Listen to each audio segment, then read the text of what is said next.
তো কাজ করছি। মা, আমি তোমাকে একটা কথা জিজ্ঞাসা করব। হ্যাঁ বলো, কি হয়েছে? সবাই দেখছি যে সবুজ চুড়ি পরছে, সবাই সবুজ চুড়ি পরছে কেন? তাই? হুম। ঠিক আছে, চলো আমাকে একটা কথা বলছো সবাই সবুজ চুড়ি পরেছে। শোনো, এটা হচ্ছে শ্রাবণ মাস, ঠিক আছে?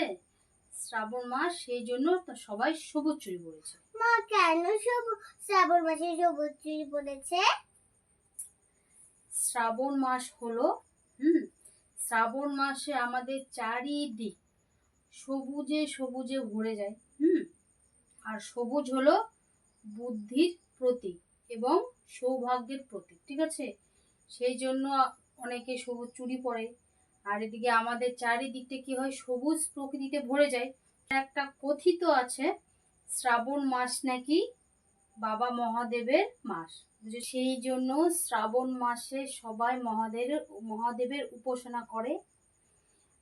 আর সবাই সবুজ পোশাক পরে, সবুজ চুড়ি পরে। মহাদেবের সবুজ রং খুবই পছন্দ। আর প্রকৃতি যে সবুজ রং, প্রকৃতির সঙ্গে মহাদেবের একটা গভীর সম্পর্ক রয়েছে, বুঝতে পারলে? এই জন্য এই শ্রাবণ মাসে মহাদেবের মাথায় জল ঢালে, অনেক উপাসনা করে। বুঝতে পেরেছো? মা, তুমি সবুজ চুড়ি পরবে না? হ্যাঁ পরবো।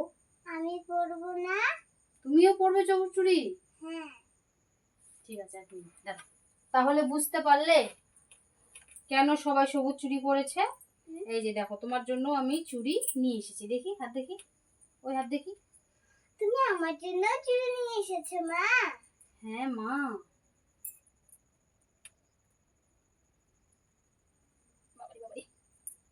দেখো ভালো করে দেখো। দেখি। আমি তো সবুজ চুড়ি পরিলাম। কে কে পরেছো, কে কে পরনি, অবশ্যই কমেন্ট করে জানিও।